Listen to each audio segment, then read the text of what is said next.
Hey guys, Johnny here from Ignite. Welcome to another video. I'm doing another one on the Crucible for you, and I want to do a more theme-based video for you. I want to look at the core ideas that are being explored within the play that is the Crucible. I want to look at what Miller's trying to get at. What message are we seeing come through?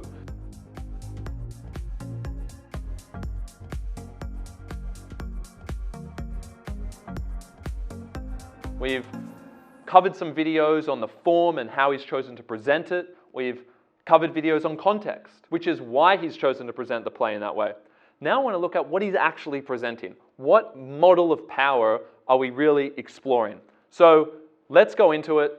Let's look at a key theme, a key idea in the play, which is about the perversions of power and name. And by name, I'm talking about the way that people value how they are perceived and also their integrity as an individual. So let's look at a model of power here. Let's think about how societies typically function generally. So think about any normal society like the one you're living in and how decisions are made at the top level. Well, how it all starts, especially in a democratic system like America or Australia, we have people that vest power in others, and they do this consciously. We want to give power to other people because there's certain things that we can't do as individuals. We need teams of people at the top to basically have the power to make certain decisions so that very important macro issues can be dealt with that an individual just wouldn't be able to deal with themselves. Private organizations wouldn't also be able to deal with them. We need the government, for instance, to cover certain areas. Some people need religious hierarchies in place so that people at the top can make decisions. These things are certainly a necessary product of society. But the important point is that when people do give power away, when we vote people in, if we want to keep with that political analogy, although power doesn't just play out in that political context, we see it heavily in the religious context and social context with groups of power as well. When we talk about this, it's all conscious. That means people are aware of what they're doing. It's a deliberate, autonomous decision. That's okay. We give that the green light. People are allowed to do that. We need society to function that way. That is a crucial dynamic. What we hope that the people that get the power do is that they serve the interests of the community, that they serve the interests of the individual.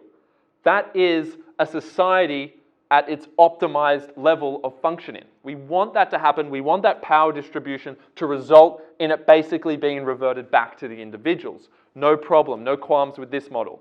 What tends to happen, however, is after the power has been vested in groups, just because we're humans or something like that, we get carried away with the power and actually want to go for more than we should. They want to try and achieve things that we didn't really give them that power to achieve. So what they'll do is they'll actually manipulate the people that gave them the power, keeping in mind that they might now have a self-serving agenda. They might have their own agenda, their own interests that they want to pursue, that they'll need that power to actually do successfully. But that's going to contradict the reason that people actually gave them the power in the first place. So what they do is they manipulate people. And what's a common way of manipulating someone that we see in the Crucible? Fear. Fear is a way that you can make people scared and force them to basically give all their power to you. They'll give you more power than they need, and they'll basically blindsight themselves to what you're actually doing and what your agenda is because they're so scared. Fear makes people irrational. That's what we saw in the 1950s. That's what we saw across the whole Cold War. It makes people paranoid. It makes people anxious. All of these things are actually disempowering individuals. They're taking the power away, not on a conscious level, but on an unconscious level. So notice how this cycle kind of started, and now notice how the cycle has ended up. And this is a common model of power that we see in many social structures. So even on a quite meta level here, hopefully this is making you conscious. You don't want to be unconscious about this. Hopefully you're becoming more conscious of how power can easily be manipulated and used to serve the objectives of people in power to the detriment of those who even gave them the power in the first place. So, an important model that plays out quite heavily in the Crucible. Let's think of just a couple of ways in which that happens. We can think of theocracy reigning in the society of Salem. That is, that religious values are effectively held as the highest regard. If the Bible says that witches are real, then they must be real. If the Bible says that you're a sinner for not going to church every Sunday, then you're a sinner, and society will view that way. So the Bible and religious values, theocracy, was the prevailing way of thinking at the time, and people gave that system the power. If everyone distances themselves or divorces themselves from that way of thinking, the theocracy loses the power. That's the important part here. It only has as much power as we give it. But the beliefs of Salem and the people in Salem were so heavily predicated on these theocratic values that they basically gave all their power and trust, very importantly, to this system. So anyone who had anything to say about the Bible and religious values and witches, namely, was going to actually receive attention. If they didn't give it value, no attention's given, it loses all its power. But that wasn't the case in this society. So how is that manipulated? Well, we see Abigail leverage that belief system to her own advantage because she's jealous of Elizabeth Proctor because John Proctor has slept with Abigail and cheated on his wife, but chooses not to be with her again. That makes her angry. She leverages this idea of witchcraft to start accusing people of witches. Eventually, Elizabeth is accused of being a witch, and an entire hysteria is created around Salem.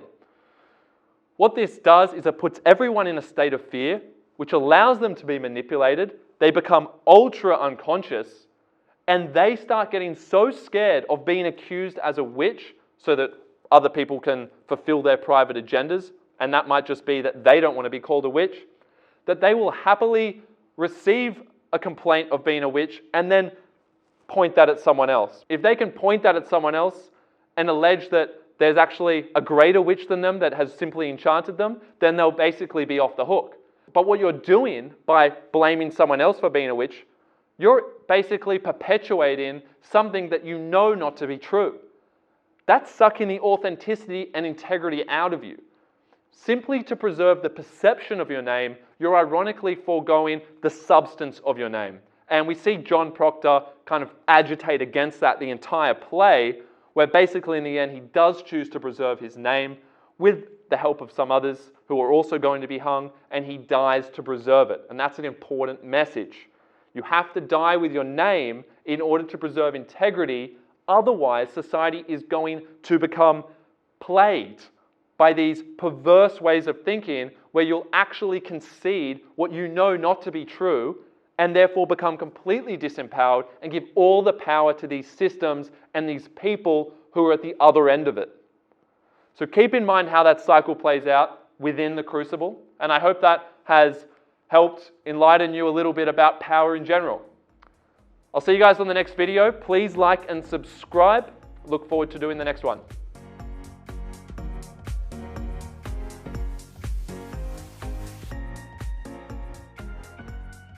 Hey guys, thank you so much for watching once again. If you are enjoying our content, and we hope you are, please do like and subscribe to our channel, and of course, share with your friends.